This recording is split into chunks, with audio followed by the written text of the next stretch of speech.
So I am Erja Heikkinen, Science Policy Director of the Finnish Ministry of Education, Science and Culture. My training is in population genetics and evolutionary biology, and I have been with the ministry for 20 years. Before that, served as a bioinformatics expert in the National Supercomputing Center and worked for current Business Finland as a bioinformatics expert as well.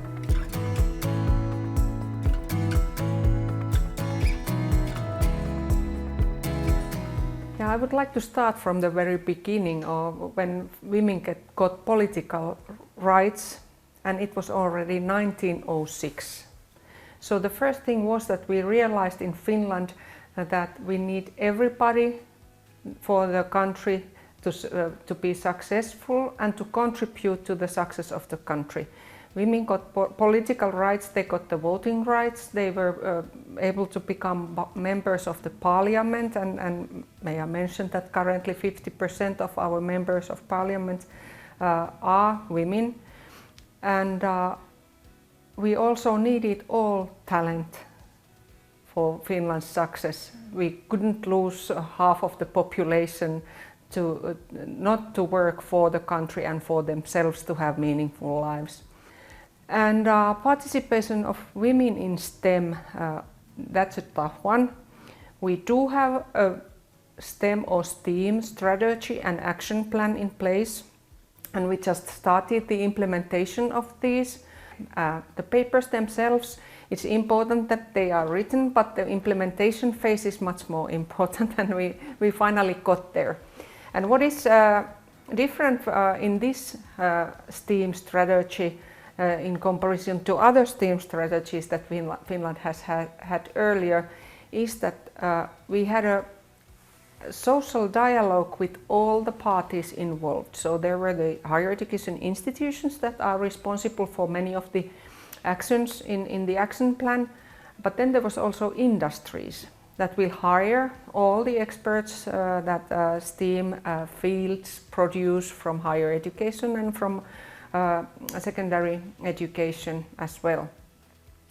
And there's tasks for everybody, for all fields, for private industries, for us governments to support, for research funders, and then also the big responsibility lies in our education system. And it's not enough if we start from higher education, because many of the segregational features are present already in primary education and secondary education phase, and they are unconscious. So the teachers and for some reason also parents support different genders differently without knowing doing so, and without admitting, if you ask them that do you support boys in this way and girls in that way, they would say no, I treat them equally, because that's a demand by the law, by legislation, that everybody has to be treated as they are, and there's no discrimination, not within the schooling system but not within the working life either. But there are unconscious ways of supporting girls and boys differently during the schooling. And we have done research on this, so we know that this phenomenon exists. And if a girl is talented in natural sciences, it's not noticed really, because for some reason the schooling system seems to think that girls should do humanities and social sciences. And if there's a boy talented in these subjects, then he is directed towards engineering. And of course this is a simplification of what's happening in the schools, but these kind of phenomena do exist. In natural sciences, talented girl usually ends up being a student in medicine, or veterinary medicine, or dentistry. So for some reason this just happens, and we know what the problems are, but changing them is somewhat difficult because it takes time. We have done something. For example, and as for STEAM, the universities that are highly autonomous in Finland have decided adding to the technical faculties programs that involve both engineering, natural sciences, and environmental or bio-based disciplines. So environment and bio combined with engineering seems to bring more female students to higher education than we experienced earlier. So during these 20 years that I have been with the ministry, the number of female students in engineering has raised from 20% to 25% due to these new type of school education programs. Some features or parameters in how kids end up choosing what they want to study. We do know that in Finland, even though there's equal opportunity, the constitution guarantees you equal schooling opportunities, it still seems to be dependent on mother's education, what the kids end up studying. And the higher the education level of the mother, the more educated also the kids are, and we can't explain why this is, why not the father. And it also seems to be that if we have good role models in place representing all genders, then it's easier to tempt all kinds of students also into the schooling system. And this is one of what we have tried to work on, trying to find female role models from STEAM fields. But I guess it's a more universal phenomenon that women don't end up being the leaders, the research group leaders, the professors, being a part of the rectorate of universities, etc. There's not enough role models.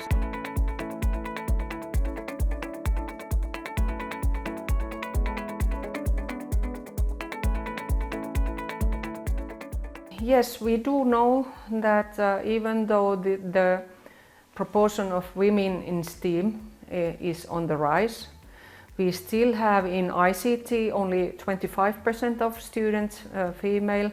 In engineering it's approaching 30% or so over all disciplines.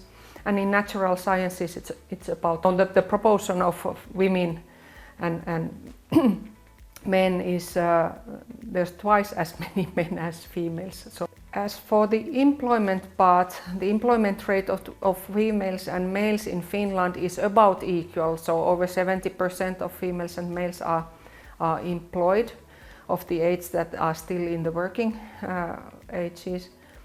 And I wouldn't dare to guess how big proportion of females with diploma from STEAM actually are employed in those positions.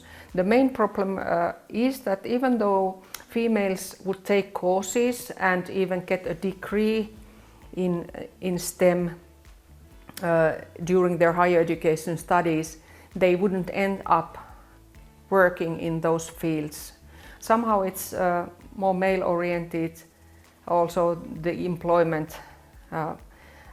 But then again, as I as a geneticist and evolutionary biologist, I am employed, very heavily employed, a lot of work to do. But some would question whether my position has anything to do with natural sciences. I would say yes, it does. I get to deal with these issues, for example, with STEAM education. But qualitative employment is a difficult issue actually.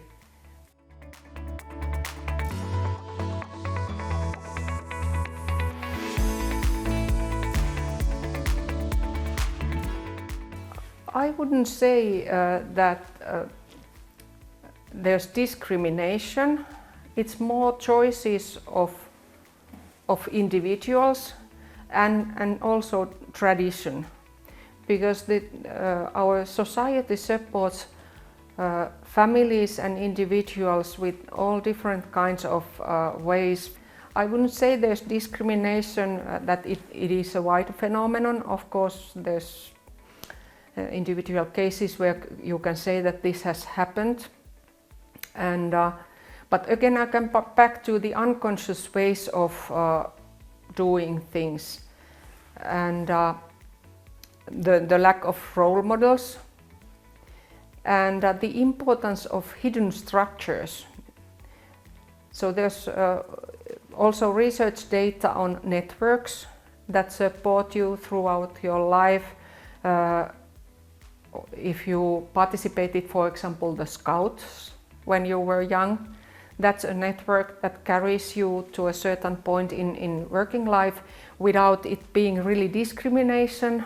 But if you know someone from a very early age and later in life your paths cross, maybe that has an effect, and it's against the law to discriminate, but still these unconscious ways of behaving and treating people do come into play, probably.